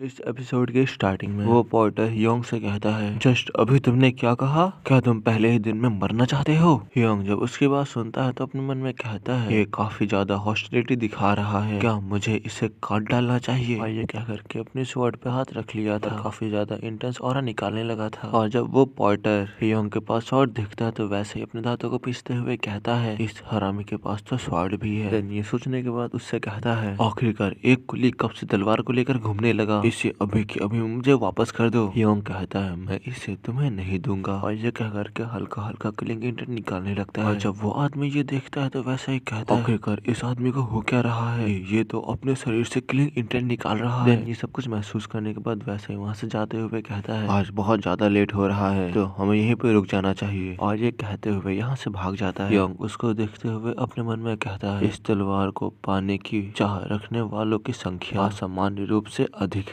और जब वो पोर्टर जा रहा था वैसे ही पीछे के लोग उससे कहते हैं, जोंग चिल हमेशा ही एक बिग शॉट की तरह एक्ट करता है, लेकिन वो तो नए लड़के से भी बुरी तरीके से डर गया, इसके साथ तो यही होना चाहिए। ये सब कुछ कह करके वो लोग इसका मजाक उड़ा रहे होते हैं। जब जोंग ये बात सुनता है तो उनसे कहता है, आखिरकार तुम लोग यहाँ पर क्या देख रहे हो? क्या तुम लोगों को सोने की तैयारी नहीं करनी? देन वो लोग भी कहते हैं, जी जी हमें सोना चाहिए। ठीक है, सब लोग अब इसे समेटते हैं, चलो आज हम लोगों ने अच्छा काम किया, चलो अब चलते हैं और सोते हैं। जोंग ह्योंग से दोबारा कहता है, मेरे पीछे आओ, शेयर डॉर्मेट्री इस रास्ते में है। और फिर वो पॉर्टर स्वॉर्ड की तरफ दिखते हुए कहता है, अगर वो तलवार इसके पास ना होती तो फिर वो मेरे एक मुक्के के भी लायक नहीं है। तुमने मुझे जो अपमान दिया है उसका बदला मैं जरूर लूंगा। अब हमें एक कमरे का सीन दिखाया जाता है जहाँ पर सभी लोग सो रहे होते हैं। देन वैसे ही वहाँ पर एक आदमी जग जाता है और जैसे ही वो जगा था वो कहीं पर तो जाने लगा था और ये कोई और नहीं, वही जंग चिल था जो हमारे ह्योंग से बहस कर रहा था। ये आदमी वही है और पीछे देखते हुए कहता है, वो यहीं कहीं सो रहा होगा। लेकिन जब वो अपने मन में ये सोच रहा था वैसे ही उसके फेस पर आकर के कुछ लड़ जाता है। जैसे वो लड़ा था वैसे ही कहता है ये क्या बकवास है, क्या यहाँ पर कोई खंभा है? लेकिन इस समय तो हियोंग इसके पास आ चुका था और जब वो आदमी हियोंग को देखता तो वैसा ही कहता है क्या तुम अभी तक नहीं सोए हो? इस समय हियोंग भी हल्का हल्का क्लिंग इंटेंट को निकालते हुए बस उसी की ओर देखे जा रहा था। दोबारा से वो आदमी हियोंग से कहता है क्या ये खड़े खड़े सो रहा है? अगर ऐसी बात है तो ये कह करके वो उस स्वॉर्ड को निकालने लगता है हियोंग की, लेकिन फिर वैसे ही हियोंग की आंखें खुल जाती हैं और जैसे ही हियोंग की आंखें खुली वैसे ही जोंगचिल सहज रूप से जम गया। उसका पूरा शरीर काम नहीं कर रहा। ये महज एक पल की बात थी, लेकिन उस मोमेंट में जोंगचिल को अत्यधिक भय का अनुभव हुआ। वो आज जितना डरा था वो आज से पहले कभी भी नहीं डरा और हियोंग ने भी अपनी स्वॉर्ड स्ट्राइक उसके ऊपर कर दी और फिर वो स्वॉर्ड स्ट्राइक आकर के डायरेक्ट जोंगचिल के ऊपर लैंड होती है, जिससे कि जोंगचिल का गला कट जाता है और बस चारों तरफ खून ही खून फैलने लगता है। इस समय वो इतना डर चुका था जैसे कोई शाकाहारी किसी मांसाहारी के सामने खड़ा हो। उसे भी अपने आप पर विश्वास नहीं हुआ था, लेकिन उसने अपनी आंखों से मौत देखी थी, लेकिन वो सब कुछ सिर्फ एक मिसअंडरस्टैंडिंग थी। और फिर वैसे ही वो नींद से उठ जाता है और कहता है मुझे छोड़ दो, मुझे छोड़ दो। नींद से जगने के बाद भी बस यही कह रहा था मुझे जाने दो प्लीज। और जो हियोन था वो अपनी प्रोटेक्शन के लिए अपने इनर एनर्जी को सर्कुलेट कर रहा था, इसीलिए वो खड़े खड़े सोता था। वो हमेशा इस तरह नहीं सोता था, लेकिन गुफा में बिताए लंबे समय के दौरान वह आराम करते, खाना खाते या सोते समय भी लगातार सतर्क रहता था। इस तरह इनर एनर्जी का सर्कुलेशन करते हुए खड़े होकर सोने की आदत विकसित हुई और इतना बताने के बाद ही सुबह हो जाती है और हमारा हियोंग भी उबासी ले रहा होता है। वो भी इस समय सुबह उठ चुका होता है और जस्ट वो इस समय जोंगचिल के पीछे खड़ा हुआ था और देन वैसे ही कहता है जोंगचिल, वैसे जोंगचिल भी पीछे देखने लगता है और कहता है क्या तुम हो ये? और जैसे ही वो हियोंग को देखता है वैसे ही वहां से धूम धड़ा के भाग लेता है और उसको जाता हुआ देखते हुए हियोंग अपने मन में कहता है क्या इसका नाम जोंगचिल है? और वहाँ पर हमें कुछ लोगों को भी दिखाया जाता है जो कि एक दूसरे से कहते हैं जल्दी उठो आज हमें बहुत सारा काम करना है। दूसरा आदमी कहता है आखिरकार अब किस काम की बात कर रहे हो? उस आदमी के इतना कहते ही सीन शिफ्ट हो जाता है। हमें एक जगह पर बहुत सारे बॉक्सेस को रखे हुए दिखाया जाता है और इस समय उन बॉक्सेस को एक आदमी उठा रहा होता है, एक ही साथ में तीन तीन चार चार बॉक्सेस, सॉरी 3-4 भी नहीं 6 से 7 बॉक्सेस। और फिर वैसे ही वो सारे बॉक्सेस को रख देता है और उसके ऊपर खड़ा हो जाता है, मतलब सारे बॉक्सेस को रखने के बाद उनके ऊपर बैठ जाता है। और ये सब कुछ करने के बाद तो क्या मुझे इसे इस तरह करना चाहिए? और फिर ये कहने के बाद अपने मन में कहता है ये मुश्किल नहीं है, तो यही एक पोर्टर का काम होता है क्यों? और इस समय हियोंग ने जो कुछ भी किया था ये सब कुछ देख करके तो वहाँ के लोग काफी ज्यादा हैरान हो चुके थे, सबके मुंह खुले के खुले रह चुके थे और उनमें से एक आदमी कहता है आखिरकार तुमने ये कैसे किया? हियोंग कहता है क्या मुझे बाकी का काम भी करना चाहिए? देन वो पोर्टर भी कहते हैं हाँ तुम कर लो लेकिन संभल के करना। तो फिर इसी तरह हियोंग बाकी के काम भी करने लगता है, सारे बॉक्सेस को उठा उठा कर उस गाड़ी के ऊपर रखने लगता है। अब हमें कुछ पोर्टर्स का सीन दिखाया जाता है जो कि आपस में बात करते हुए कह रहे थे कि जो वो नया लड़का है वो बिल्कुल भी नॉर्मल नहीं है, इस रफ्तार से तो लगता है कि वो हमारा सारा काम ही अपने हाथ में ले लेगा। दूसरा आदमी भी कहता है हाँ तुमने सही कहा। इस समय उनकी बातें सियोल भी सुन रही होती है। जब वो लोग सियोल को देखते तो वैसे ही कहती है लेडी सियोल आप आखिरकार यहाँ पर आपका कैसे आना हुआ? लेडी सियोल भी कहती है ऐसा लग रहा है कि तुम लोग जा रहे हो खाना खाने के लिए। और फिर उनसे ये कहने के बाद अपने मन में कहती है आखिरकार मैं आ ही गई। ये कहने के बाद उस पल की बातों को याद करती है जब हियोंग उससे कह रहा था तुम आज के बाद कभी भी मुझसे सॉरी नहीं बोलोगी। उसके बाद याद करने के बाद अपने मन में वो कहती है जब मैं ऐसी कोई बात सुनती हूँ तो मैं खुद को रोक नहीं पाती और वो बात फिर मुझे बहुत परेशान करती है। तुम मुझसे माफी मत मांगना कभी। उसका ये मतलब क्या था? उसका ये कहने का आखिरकार क्या ही मतलब हो सकता है? मैं भी काफी अजीब हूँ, मुझे विश्वास नहीं हो रहा कि मैं उन शब्दों का अर्थ जानने के लिए इतनी उत्सुक थी कि मुझे नींद भी नहीं आई और मैं उसे ढूंढने निकल पड़ी। और इस समय सियोल जस्ट एकदम हियोंग के सामने खड़ी थी। हियोंग भी उसे देख रहा था और वो सियोल हियोंगवू के पास आने के बाद कहती है हेलो हियोंगवू। ये कहने के बाद अपने मन में कहती है मैंने अनजाने में ही उसे उसके नाम से बुलाया। जब हियोंग इसकी बात सुनता है तो वैसा ही कहता है मैंने पोर्टर के रूप में काम करना शुरू कर दिया। सियोल भी कहती है ओ ठीक है, कैसा रहा आज का दिन? कोई परेशानी तो नहीं हुई? वैसे तुम्हें क्या क्या पसंद है और क्या क्या नहीं पसंद है? ये कहने के बाद अपने मन में कहती है ये वो चीज नहीं है जो मैं पूछने आई हूँ। हियोंग बताता है मुझे सिर्फ शांति पसंद है। और आपने पूछा कि मुझे क्या नहीं पसंद है? शांति का भंग होना मुझे नहीं पसंद है। किसी दोस्त को सॉरी कहते हुए सुनना मुझे यही सबसे ज्यादा बुरा लगता है। ये सुनने के बाद सियोल हंसते हुए अपने मन में कहती है ये मुझे एक दोस्त की तरह समझता है। ये सोचने के बाद हियोंग से कहती है वो हाँ मैं भी ये श्योर करूंगी कि मैं ये बात कभी भी ना कहूँ। लेकिन वैसे ही वहाँ पर कोई आ जाता है और वहाँ आने के बाद कहता है ये क्या ही कोइंसिडेंस है लेडी जो जब मैंने पहली बार आपको देखा था आप तब से काफी ज्यादा सुंदर हो चुकी हो। इसका नाम चियोल योंग है तो इसे हम लोग चियोल कहेंगे। लेडी चियोल कहती है वॉरियर चियोल आप जरूर ही मुरिम मैटर्स को लेकर के बिजी होंगे, आखिरकार आपको यहाँ क्यों आना हुआ। चियोल कहता है मुझे मुरिम एलायंस से एक और मिशन मिलने के बाद मैं यहाँ पर आया हूँ। उन्होंने हियोंग स्क्वाड एजेंसी को सपोर्ट करने के लिए कहा है, सपोर्ट करने का डिसीजन लिया है। अब हमें बताया जाता है डेंग हियोंग की शांति की इच्छा के विपरीत मुरिम का वर्ल्ड एक खूनी बहुवर्ग कगार पर खड़ा हुआ है। और इतना बताने के बाद यहीं पर सीन कट हो जाता है। एक जगह का सीन दिखाया जाता है, एक पैलेस का सीन दिखाया जाता है जो कि बहुत ज्यादा ही बड़ा होता है। और वहाँ पर कोई कह रहा होता है कि हमारे हेवनली विजिल कॉर्प्स के 30 मेंबर मारे गए। जो आदमी वहाँ पर बैठा होता है वो भी कहता है मुझे माफ कर दीजिए, सब कुछ किसने भी किया है, मुझे वो इंसान नहीं मिला। वहाँ अंदर जो आदमी होता है वो डार्क वॉइस में कहता है हेवनली विजिल कॉर्प्स इतनी ज्यादा स्ट्रॉन्ग है, मुरिम एलायंस के ब्लैक टॉर्टॉइस कॉर्प्स को आसानी से हरा सकती है, लेकिन तब भी ये मारे गए। और ये कहने के बाद वैसे ही अंदर से एक हाथ आता है और उस हाथ में एक अजीब टाइप की एनर्जी निकलने लगती है। और फिर वैसे ही वहाँ पर गिरे हुए मरे हुए सारे इंसान सब हवा में उड़ने लगते हैं उस एनर्जी की मदद से। ये देख करके तो वो आदमी भी हैरान हो चुका था। इस समय सभी आदमी बस हवा में उड़ते जा रहे थे उस अजीब टाइप की एनर्जी की मदद से। और वो आदमी उन सबको कंट्रोल करते हुए कहता है इन सारे लोगों को सिर्फ एक ही लड़के ने मारा है, मैं समझ गया चियोन गीजा, तो तुमने इस तरह के 100 राक्षस बनाए हैं क्यों, है ना। लेकिन तब भी वो सारी चीजें इस ब्लड डीमन बीइंग के अगेंस्ट में कैसे ही खड़ी हो सकती है। हा हा हा हा हा। मुझे लगता है कि मैं इसका इंतजार करूंगा चियोन गीजा। और ये क्या करके दोबारा से जोरों जोरों से हंसने लगता है। और ये वाला एपिसोड भी यहीं पर खत्म हो जाता है। इस एपिसोड के स्टार्टिंग में हमें उसी पैलेस का सीन दिखाया जाता है और वहीं पर हमें उन्हीं मरे हुए लोगों का भी सीन दिखाया जाता है। और उनका जो लीडर होता है वो उनसे कहता है हैंगसेन में मौजूद मुरिम एलायंस के साथ यात्रा करने वाले हर एक व्यक्ति की जांच करो। जो उनके सामने आदमी बैठा होता है वो भी कहता है ठीक है सर, जैसा आप कहेंगे हम वैसा ही करेंगे। दोबारा से उनका लीडर कहता है जिसने भी इन सबको मारा है मैं उस कमीने को ढूंढ कर निकालूंगा, मुझे उस हरामी का पता लगाना ही होगा कि वो कमीना आखिरकार है तो है कौन। उस आदमी के इतना कहते ही दोबारा सीन कट हो जाता है। हमें दोबारा से सियोल का सीन दिखाया जाता है जो कि एक ही साइड देख रही होती है। और वहाँ पर जो आदमी घोड़े से आया था जिसका नाम चियोल है वो सियोल को देखते हुए अपने मन में कहता है लेडी सियोल तुम सचमुच बेहद खूबसूरत हो, चाहे मैं तुम्हें कितनी ही बार क्यों ना देख लूं, तुम हर बार उससे ज्यादा खूबसूरत लगती हो। लेकिन ये लड़का क्यों लेडी सियोल के पीछे खड़ा है। देन ये सब कुछ अपने मन में कहने के बाद वैसे ही वो आदमी कहता है पॉटर को तलवार रखते हुए देखना ये वाकई में रिडिकुलस है, ये एक ऐसी चीज है जिसे तुम संभाल नहीं सकते, तो समझदारी इसी में है कि तुम इसे अपने हाथों में ना लो। उस लड़के की बात सुनने के बाद लेडी सियोल अपने मन में कहती है ये राइजिंग ड्रैगन कॉर्प्स मुरिम एलायंस के रिप्रेजेंटेटिव्स के रूप में आए हैं और अगर हम इनके खिलाफ मुसीबत खड़ी करेंगे तो हो सकता है कि हमें ही इसका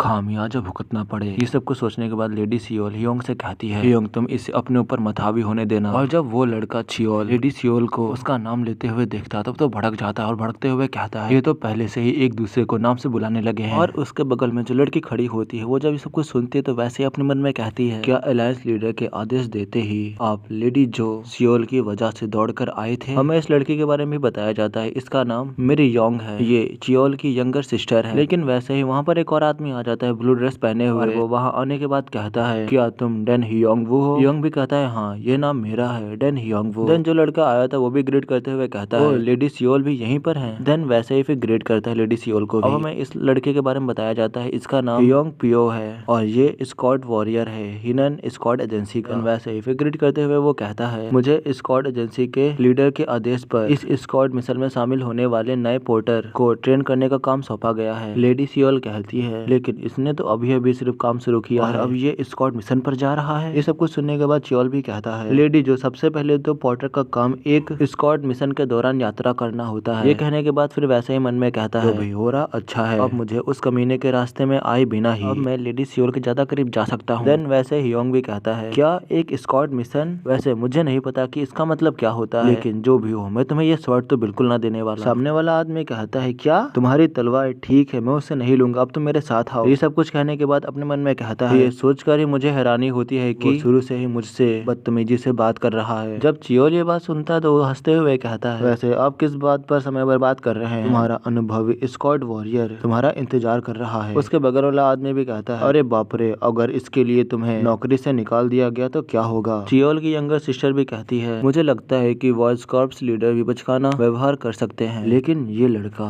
ये जरा भी टस से मस नहीं होता है, इसे कितना भी उकसाया क्यों ना जाए, कहीं वो तलवार सिर्फ दिखावे के लिए तो नहीं है। लेडी सियोल भी कहती है, योंगू आखिरकार तुम कहाँ जा रहे हो। वो लड़की और लड़का ये सुनने के बाद अपने मन में कहते हैं, क्या ये अपसेट है इसीलिए यहाँ से जा रहा है। शायद इस लड़के के अंदर कोई भी खास बात नहीं है। योंग कहता है, मैं इसे फॉलो करने जा रहा हूँ क्योंकि इसने मुझे बुलाया है ना। लेडी सियोल कहती है, क्या। योंग कहता है, मैं यहाँ से निकलना नहीं चाहता और इसीलिए मैं इसे फॉलो कर रहा हूँ। लेडी सियोल कहती है, योंग, लेकिन योंग नहीं रुकता। वो उस आदमी को फॉलो करते हुए उसके पीछे जाने लगता है और अब दोबारा से सीन कट होता है। अब हमें स्क्वाड एजेंसी लीडर का सीन दिखाया जाता है जो कि किसी से कह रहा होता है कि जोंग चिल उस कुली को काम सिखाएगा और श्योर करना कि स्क्वाड मिशन के दौरान योंग कोई परेशानी ना खड़ी करे। सियोल के और करीब पहुंचने से पहले ही उसे पढ़ाई छोड़ने के लिए मजबूर करना भी जरूरी है, लेकिन उसके सामने वाला आदमी कहता है, लेकिन स्क्वाड एजेंसी लीडर वो एक बड़ा हो चुका पुरुष है, मुझे उसकी मदद करने की क्या जरूरत। स्क्वाड लीडर कहता है, वेल जब तुम उससे एक बार मिलोगे तब तुम भी सब समझ जाओगे। सब कुछ याद करते हुए आदमी भी योंग की तरफ देखते हुए अपने मन में कहता है, मैं इसके बोलने के तरीके को नजरअंदाज कर सकता हूँ क्योंकि उन्होंने कहा था कि पहाड़ों में अकेला रहता था, लेकिन पॉटर के पास स्वर्ड।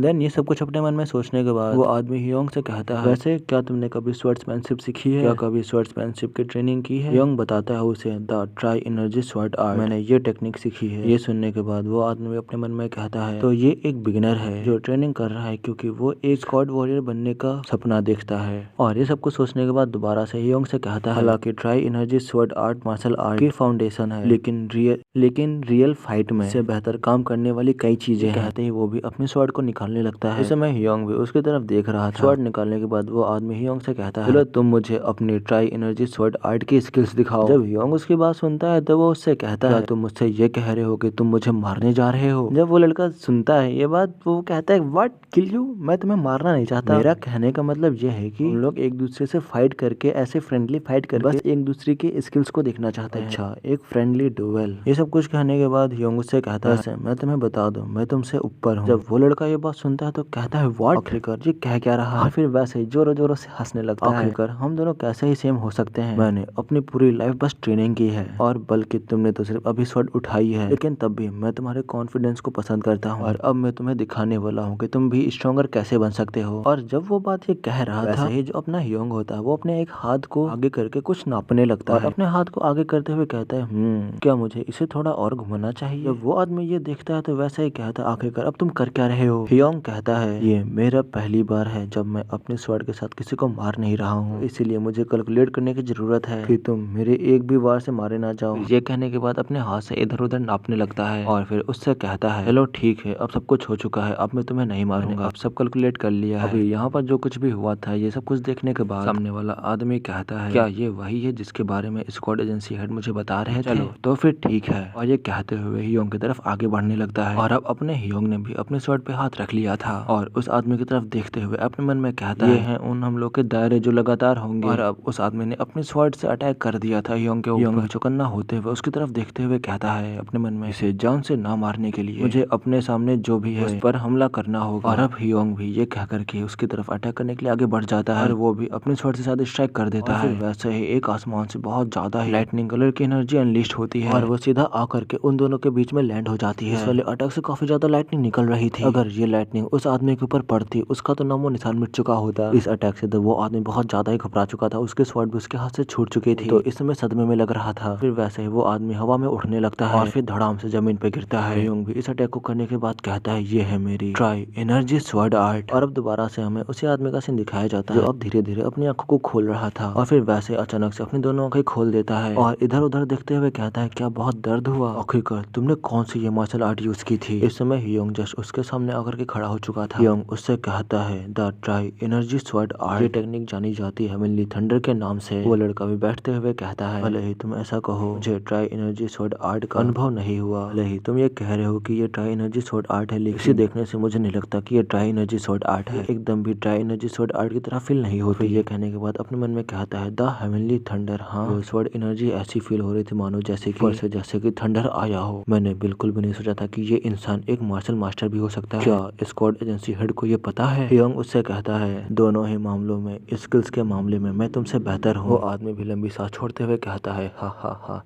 ये तो बिल्कुल बेतुका है। और ये कहने के बाद अपने मन में कहता है, ये इतना स्किल्डफुल होने के बावजूद भी इतना मासूम है। सही में ये लड़का एक बच्चे से कम बिल्कुल भी नहीं है। बाद में स्क्वाड एजेंसी के लीडर को इसकी रिपोर्ट देने में भी देर नहीं होगी, लेकिन सबसे पहले मुझे इस व्यक्ति को सोशल रूल सिखाने होंगे ताकि ये बिना किसी परेशानी के मार्शल आर्ट का इस्तेमाल कर सके। ये सब कुछ सोचने के बाद ह्योंग की तरफ हाथ बढ़ाते हुए कहता है, अब सब कुछ क्लियर हो चुका है। मैं तुम्हें क्या सिखाने जा रहा हूँ वो मार्शल आर्ट बिल्कुल भी नहीं है। मुझे तुम्हें जो सिखाना है वो मार्शल आर्ट तो बिल्कुल हो ही नहीं सकती। ह्योंग भी उसकी तरफ देखते हुए स्माइल करता है। दोबारा से ब्लू ड्रेस वाला आदमी उससे कहता है, ऐसे समय में सही काम यही होगा कि मेरा हाथ पकड़कर मुझे उठाने में मदद करो। ह्योंग भी कहता है, ओह क्या ऐसी बात है, और फिर वैसे ही ह्योंग उसका हाथ पकड़ के उठाने लगता है। और इस तरह डेंग ह्योंग होंग पियो के घर पर रहने लगा, मतलब उसी ब्लू रोब वॉरियर के घर पर रहने लगा। इस समय जो वो आदमी था वो बिस्तर पर लेटा हुआ था और वहीं से लेटते हुए कहता है, क्या तुम सही में इसी तरह सोते हो? इस समय मतलब कि वो ह्योंग के सोने के स्टाइल से काफी ज्यादा चौंक चुका था, क्योंकि वो जो अपना ह्योंग है वो खड़े खड़े सोता है। ह्योंग ने दुनिया के बारे में सीखा, एक ऐसा स्किल जो सालों के बीतने के साथ साथ खोता चला गया। और अब हमें दिखाया जाता है कि ह्योंग और वो लड़का इसमें बाहर आ चुके थे। इस समय जो ह्योंग था वो अपने क्लोथ्स को चेंज कर रहा था। ये देखने के बाद जो पियो होता है, पियो ब्लू वॉरियर का नाम है, वो कहता है, नहीं तुम इस तरह बाहर कपड़े ऐसे नहीं चेंज कर सकते। इस समय पियो भी ये देख करके हैरान हो चुका था, मतलब शर्माने लगा था। और दोबारा से हमें बताया जाता है कि और इन रिजल्ट के साथ में जो अपना ह्योंग था वो पियो के अधीन एक पॉटर बन गया। धीरे धीरे उसने अपना दिल खोलना शुरू कर दिया। दोबारा से हमें वही सीन दिखाया जाता है जहाँ पर ह्योंग अब अपनी पैंट को भी उतारने लगा, लेकिन पियो ह्योंग से कहता है, अपनी पैंट उतारना सरासर मना है यहाँ पर, तो ये बहुत ज्यादा हो रहा है, रुक जाओ। और ये सब कुछ दूर खड़ी होकर के चियोल की सीनियर सिस्टर भी देख रही होती है। और इसी के साथ ये वाला एपिसोड यहीं पे खत्म होता है। और इसके जो आगे के आने वाले एपिसोड है वो तो यार और कमाल के होने वाले हैं। इसलिए अगर तुम इसका नेक्स्ट वीक 1 आवर की वीडियो दोबारा से देखना चाहते हो तो 200 कमेंट्स, 700 लाइक्स और 85,000 हाइप जरूर कंप्लीट करा देना। तो अब मिलते हैं इसके नेक्स्ट वीडियो में, तब तक के लिए bye bye, tata and thank you for watching.